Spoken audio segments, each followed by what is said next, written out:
Jessica was 32 years old when she decided to destroy my life with a single lie. My name is Alex, and I still remember the exact moment I realized that flesh and blood mean nothing when money and power get involved.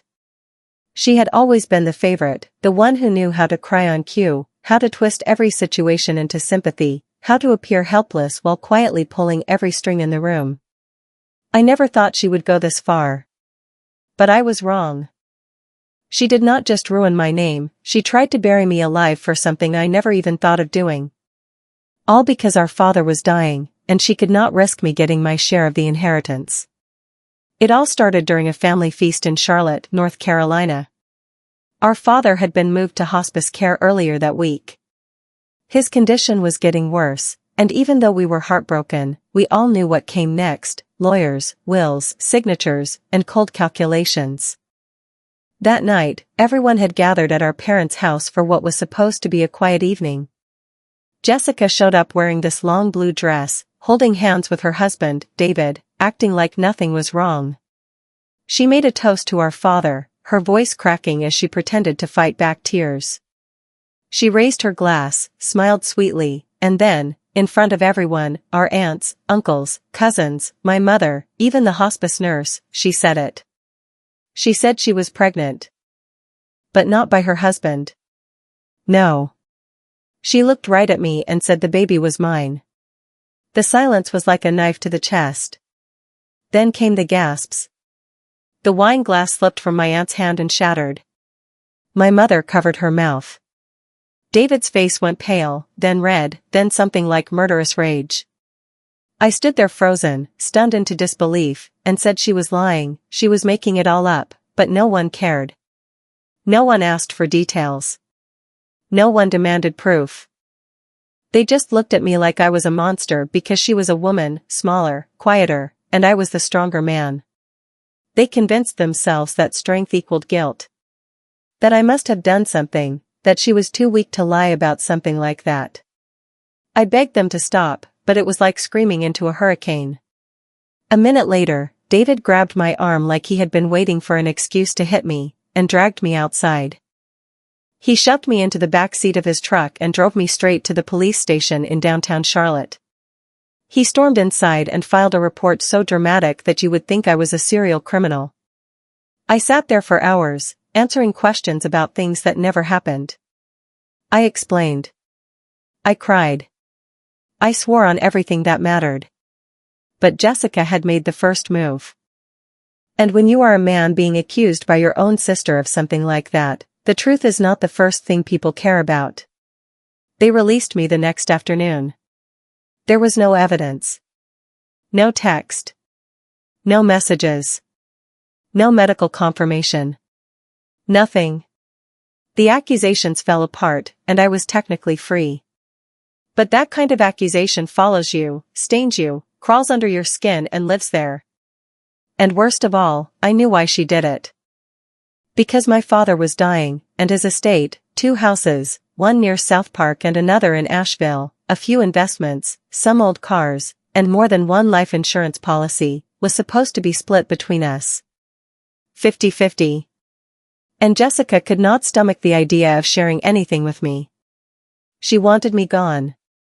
And she almost succeeded. I returned to the house a week later. My father had passed. There was no funeral invite for me. The locks had been changed. I saw my own name scratched out on the legal paperwork taped to the front door. I stood there, heart pounding, and realized that if I wanted justice, I could not beg for it. I would have to make her pay the same way she made me pay. I would not scream. I would not argue. I would make her expose herself, and make David see the truth. So I started watching. I knew Jessica had always been reckless.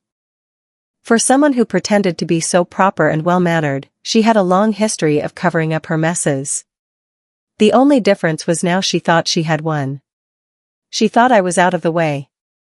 I found out she was meeting a man at a motel in Rock Hill, South Carolina, every Tuesday afternoon. Not just any man, an old boyfriend named Ryan, the same one she had secretly seen for months while pretending to be the perfect wife. I paid for a cheap but effective private investigator. I collected photos, timestamps, records. I followed them once myself and saw them kissing in a restaurant parking lot like teenagers who thought no one was watching. But I was. And I saved everything. Then I made the mistake look like a confession. I printed photos and left them in an envelope labeled "To my baby daddy" on David's car one morning before work. I knew he would open it. I knew he would see her real truth. But I was not done yet. I had also emailed the same photos from a burner account to Jessica's work email, her personal inbox, and even her gym. Every time she opened a message, she panicked.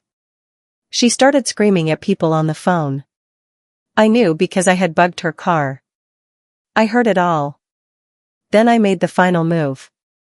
I uploaded a clean-cut video compilation, audio clips, screenshots, time-stamped photos, to a flash drive and anonymously mailed it to David's office at the construction firm where he worked as a supervisor. It arrived on a Friday. By Monday, David had packed his bags and left her. Jessica showed up at my apartment the next day. Red-faced. Crying. Furious. Screaming about how I had ruined her life. She said she would tell the police I was stalking her. But it was too late. Because now she was the one without proof. And David? He was the one who surprised me most.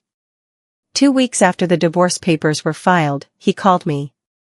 He asked me for the name of the private investigator. He said he wanted to do to her what she did to me. He wanted to bury her. He wanted to take the house, the savings, the new car her father had left her, the second life insurance policy she forged documents to keep from him. He said he was done being her pawn. He wanted to make her pay. And for the first time in months, I smiled. Because now she would know what it felt like. Not just to be framed, but to be outplayed by someone she underestimated. She tried to destroy me for inheritance money. But I gave her something much worse than losing a house. I gave her a reputation she could never clean. A husband who now saw her for what she really was. And a life she would have to rebuild from scratch. Alone. Just like she wanted for me. Update 1. The day David called me and asked for the private investigator's name, I realized something important. My sister was no longer untouchable. The lie she had used to banish me, to poison our family against me, had collapsed. But her fall from grace had only begun. She was still surrounded by the glow of false innocence. And even though her marriage was on the rocks, there were still people, our mother, some of the aunts, a few family friends, who defended her. They still whispered that her betrayal was out of character, that she was probably manipulated, that I must have done something to provoke her. That narrative disgusted me.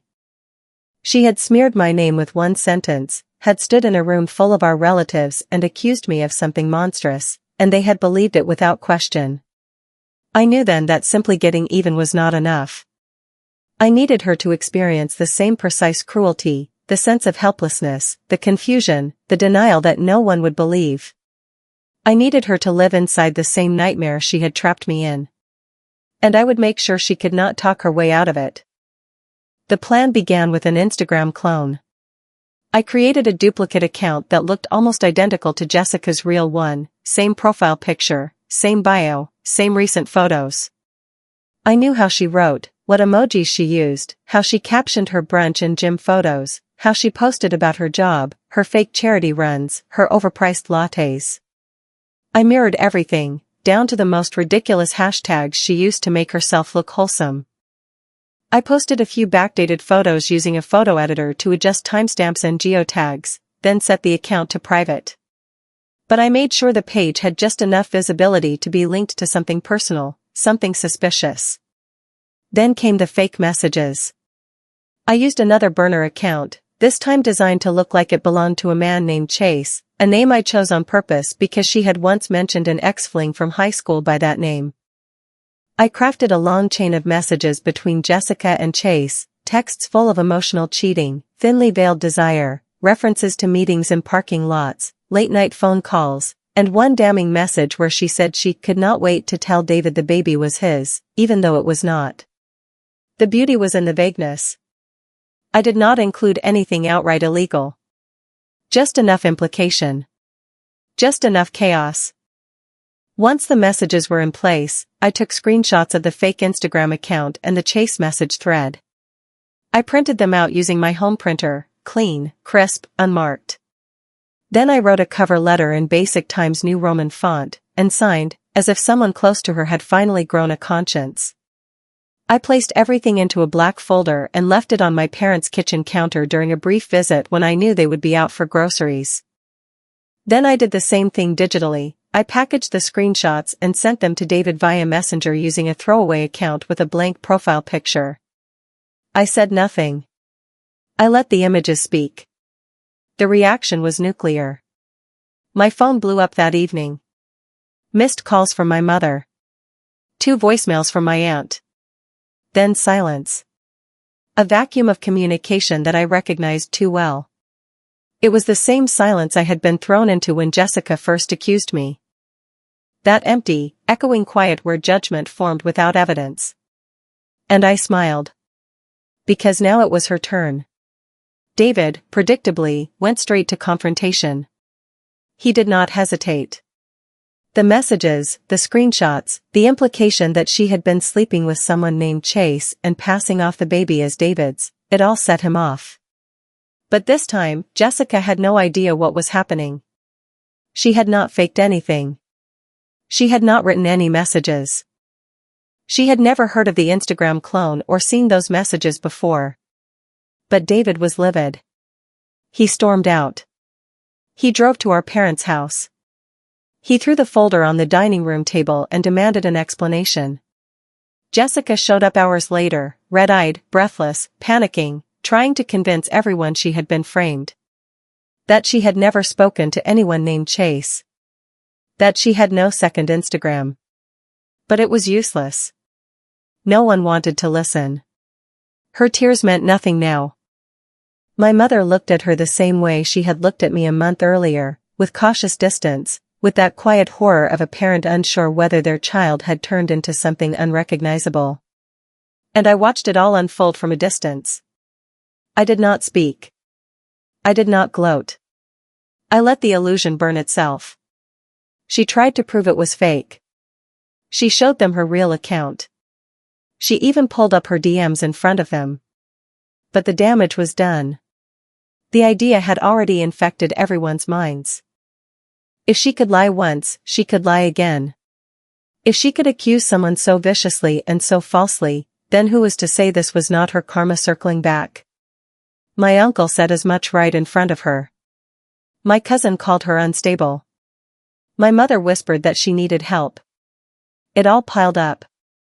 The moment that finally shattered her was when David refused to come home. He sent a short text saying he needed time. That he had seen enough lies to last a lifetime. That he would be staying with a coworker until he decided what to do next. Jessica stood in the living room, surrounded by printouts of messages she had never written, shaking, her breath catching in short bursts as she realized no one was on her side now. No one believed her. Not even our mother. And for the first time since the night she accused me, she tasted the same terror, the same isolation, the same injustice. She had nowhere to run. Nowhere to point. She was utterly shocked. And that was only the beginning. Update 2. It had been 3 weeks since I flipped Jessica's life upside down with forged messages, a fake Instagram account, and doctored screenshots that made her look like she was having an affair and trying to pass off someone else's child as her husband's. The irony of it all still made me feel a grim kind of satisfaction. She had dragged me through hell, tossed my name into the gutter, and tried to paint me as a criminal in front of the entire family just to remove me from our father's estate. Now, she stood in that same family's judgment alone, drowning in her own manufactured chaos. And the best part? I never had to touch her. I just held up a mirror. Then, one afternoon, my phone lit up with a number I recognized. It was my father's old landline. My mother. Her voice was quiet, strained.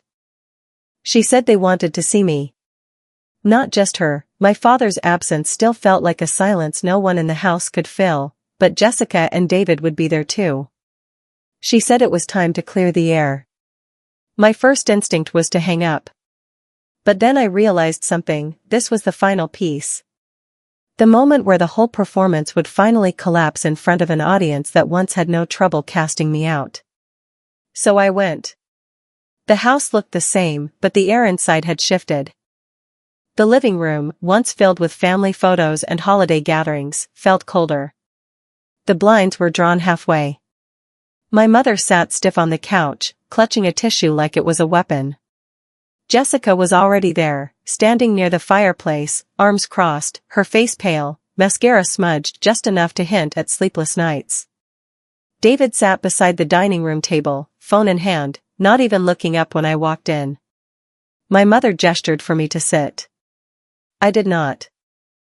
The tension in the room was thick enough to cut through, and I waited for someone to start. It was my father's brother, Uncle Raymond, who finally broke the silence. He asked Jessica to explain herself. Not the fake messages. Not the cheating. But the original claim, the one that started all of this. The night she stood during a family dinner and announced to the entire room that she was pregnant, and that I was the father. She opened her mouth, but nothing came out.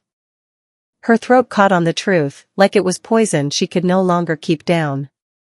My mother looked at her the way only a mother can look at her own child when she senses something isn't right, tight-lipped, broken-hearted, but still expecting redemption. That redemption never came. Instead, something cracked in Jessica's expression. Something final. She started to talk, but not in defense. Not with the usual dramatics or tears. Just flat words. She said the pregnancy was never real. There was no baby. No affair. No chase. No secret messages or secret lovers. She was not sleeping with anyone. There was never any cheating on David. Not from her, anyway. She said it all quietly, like she was finally too tired to keep the lie alive. And then came the hammer. She said the accusation she made about me was a lie. That she was never pregnant. That she said it to get rid of me. That she made it up during that family feast because she panicked when she heard Dad's lawyer talking about finalizing the estate. She said she knew I was going to be the executor, and that I would be the one making decisions once he passed. And she wanted to make sure I was nowhere near the will. She admitted she thought it would be easier if I disappeared. She thought the accusation would ruin me quietly, quickly, with no real consequences for her. The room went still. My mother stared at her like she was watching a stranger. Uncle Raymond stood up and walked out of the room. David looked at her as if he had never seen her before in his life. And I stood there, feeling a storm of emotions rise inside me. There was no joy in her confession, but there was satisfaction. She had finally said it out loud. She had admitted to everyone what I had known from the beginning, that she tried to destroy me over money. And now she had done it in front of the same people who kicked me out, who looked at me with suspicion, who watched me get shoved into the back of a truck and hauled to the police station like some animal. Jessica stood there, trembling, the silence around her growing colder by the second. She had no tears left. No one rushed to her defense. No one wrapped their arms around her or told her it would be okay. Because nothing was okay. She had taken the loyalty of an entire family and weaponized it. And now that same family stood there, staring at her, stunned into disbelief, finally seeing her for what she truly was. She was shocked herself.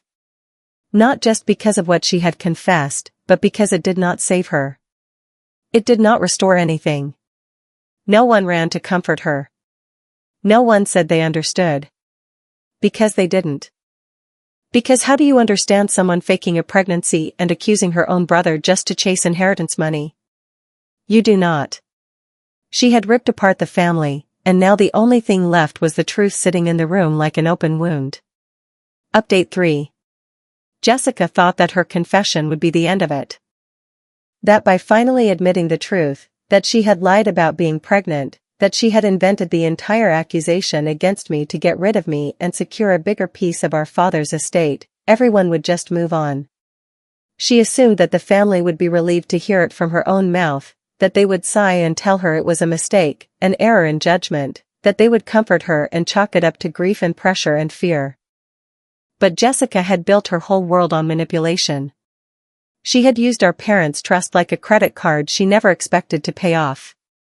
She had turned David into a puppet, weaponized her tears like currency, and assumed that no matter what she did, there would always be someone waiting to clean up after her, to sweep her mess into silence.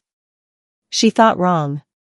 The moment she said it, those words that should have shattered her years ago, the room turned against her. My mother did not reach out with forgiveness. My mother sat still, her hands folded in her lap like she was trying to keep them from shaking, her eyes full of something colder than anger. My father's brother stood in the doorway, watching her with the kind of disappointment that left no room for repair. Jessica waited for someone to speak, someone to rescue her from the silence. No one did. It was David who moved first. He stood up from the table, collected his phone, his keys, and his wallet, and walked out of the house without a word. He had believed her lies. He had dragged me to the police station, filed that report, turned cold toward me without hesitation. But now he had seen what she was capable of, seen how far she would go when it came to money, power, and control. And something in him snapped. He never returned that night. He never returned at all. Jessica followed him outside, trying to talk to him, grabbing at his sleeve, crying in that theatrical way she always did when she wanted to deflect blame. But David kept walking. He left her standing in the driveway, mascara running, words tangled in her throat, as the family she had manipulated finally understood who she really was. Back inside, the house remained silent. My mother finally stood, walked into the kitchen, and tore Jessica's name from the legal packet my father had left behind. His estate was already in the process of being divided. Jessica had been assigned a significant portion. That changed in minutes. My mother made calls, left messages, spoke with the estate attorney.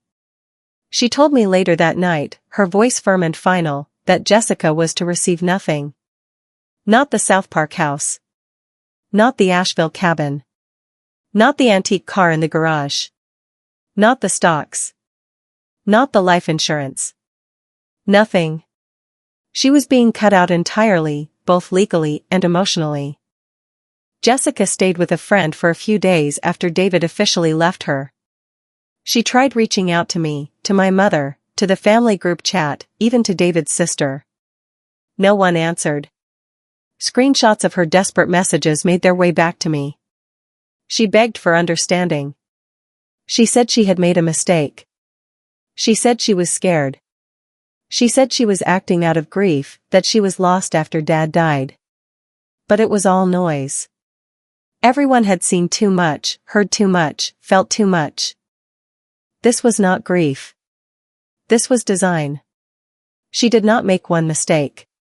She orchestrated an entire campaign to destroy her own brother's life, remove him from the family, and climb higher over the ashes. David filed for divorce within 2 weeks.